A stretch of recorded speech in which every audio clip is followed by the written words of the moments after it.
Bonjour à toutes et à tous et bienvenue dans Hypnergétique Podcast.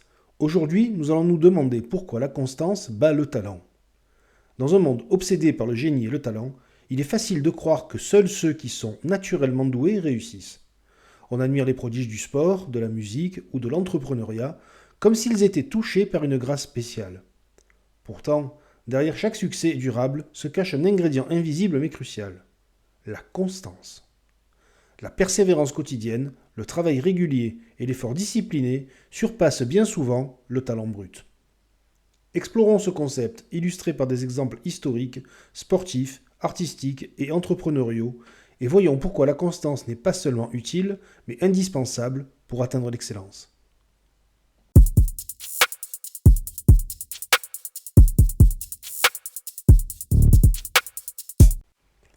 Le talent est souvent perçu comme un don naturel qui facilite l'apprentissage. Dans les premières étapes d'une activité, il peut permettre de progresser rapidement et de se démarquer. Mais ce don a ses limites. Sans entraînement ni discipline, il finit par s'épuiser ou être surpassé par des concurrents moins naturellement doués, mais plus réguliers. Dans la musique, par exemple, certains enfants prodiges peuvent jouer des morceaux complexes dès l'âge de 7 ou 8 ans. Mais si à l'adolescence ils ne pratiquent pas quotidiennement, leur niveau stagne, tandis que d'autres musiciens moins talentueux au départ mais disciplinés les surpassent rapidement. C'est pareil d'ailleurs dans d'autres domaines, par exemple dans le sport, de nombreux jeunes sportifs disparaissent de la scène professionnelle parce qu'ils ne sont pas capables de maintenir un entraînement rigoureux. Le talent initial attire l'attention, c'est certain, mais il ne construit pas de carrière durable. Le talent ouvre donc des premières portes, mais il ne suffit jamais pour franchir toutes les étapes du succès. La vraie différence se fait sur le long terme, là où la régularité et la persévérance sont les seules variables fiables.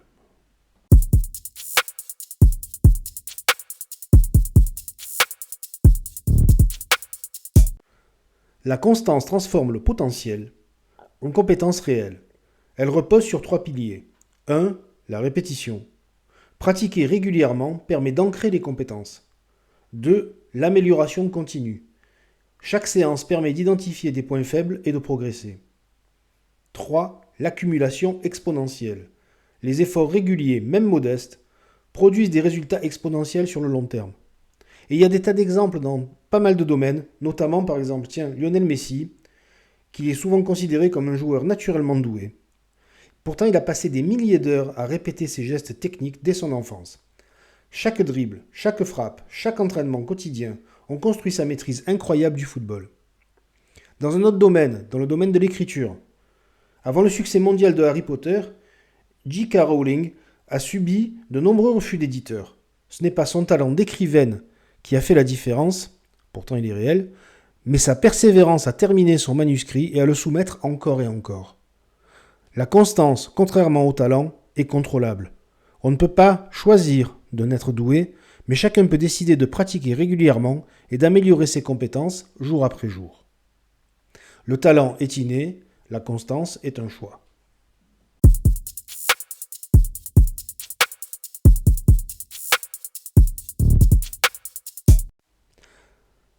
Des études en psychologie et en neurosciences montrent que la pratique régulière est bien plus efficace que le talent inné.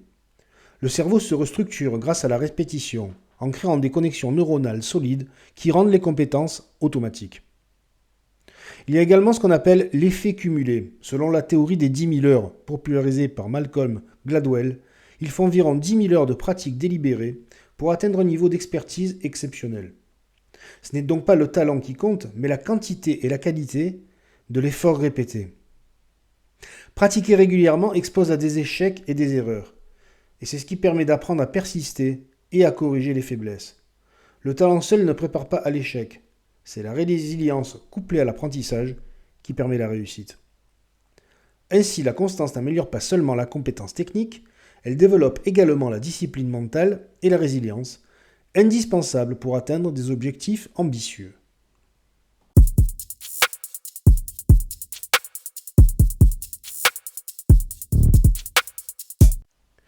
Dans tous les domaines, la constance bat le talent. Le sport est l'exemple le plus visible de la supériorité de la constance. De nombreux athlètes possédant un talent naturel sont dépassés par ceux qui s'entraînent sans relâche.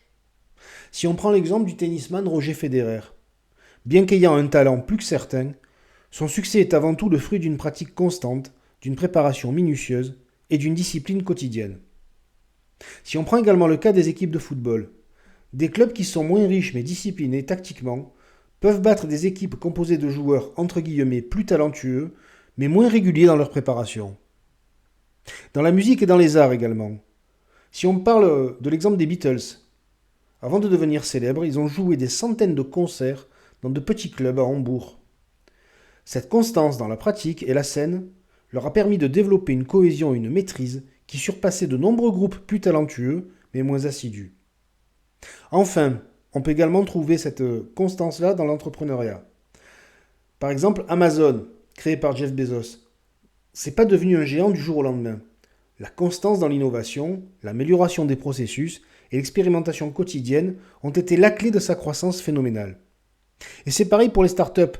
Celles qui réussissent sont souvent celles qui persistent, malgré les échecs initiaux, qui testent constamment leurs idées et améliorent leurs produits, plutôt que celles qui comptent sur un coup de génie unique.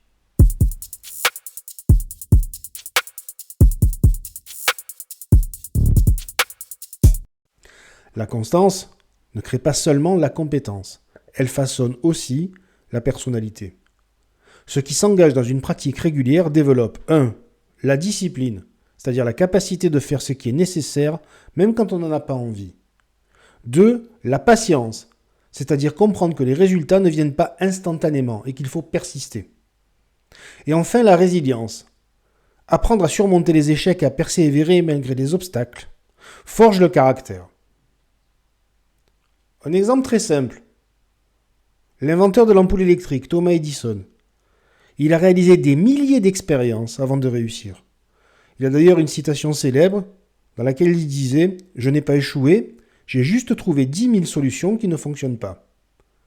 Cet adage illustre parfaitement le rôle de la constance dans l'innovation.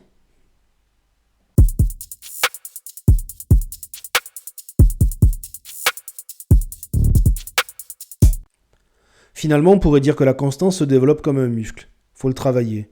Et je vais vous livrer maintenant 5 stratégies concrètes pour l'intégrer dans votre vie. La première, c'est se fixer de petits objectifs quotidiens. Parce que la constance ne dépend pas d'objectifs gigantesques, mais de petites actions répétées. Par exemple, si vous voulez écrire un livre, et là pour le coup, je sais vraiment de quoi je parle. Si vous écrivez une page par jour, à la fin de l'année, vous avez écrit 365 pages.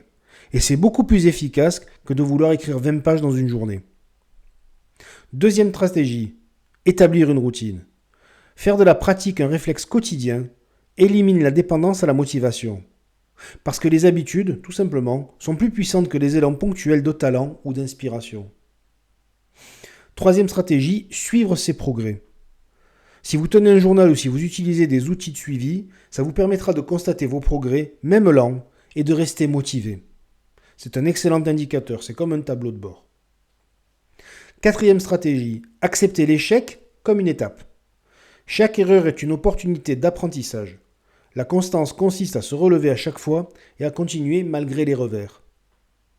Je précise que échec ou réussite sont des concepts que j'aime pas. Pour moi, ce sont ni plus ni moins que les résultats de stratégies qu'on a mis en place de manière plus ou moins consciente. Ça, c'était la petite parenthèse. Et enfin, la cinquième stratégie, allier passion et discipline. La motivation initiale est souvent émotionnelle, mais seule la discipline garantit la régularité. L'idéal, c'est de transformer sa passion en habitude quotidienne. En fin de compte, le talent attire l'attention et inspire, mais il est instable et limité. La constance, elle, construit des compétences durables, forge le caractère et transforme des efforts modestes mais répétés en excellence. Chaque domaine, sport, art, science, entrepreneuriat, regorge d'exemples où l'effort quotidien a surpassé le talent brut. Comme le dit le proverbe, le talent gagne des matchs, mais la constance gagne des championnats. Alors, si vous voulez exceller, ne comptez pas uniquement sur ce que vous avez reçu par la nature. Investissez dans la régularité, répétez, persévérez, et vous serez surpris de la puissance de la constance. Parce qu'elle va transformer non seulement vos compétences, mais également l'ensemble de votre vie. Je vous dis à bientôt, prenez bien soin de vous et surtout, n'oubliez pas de rester constant.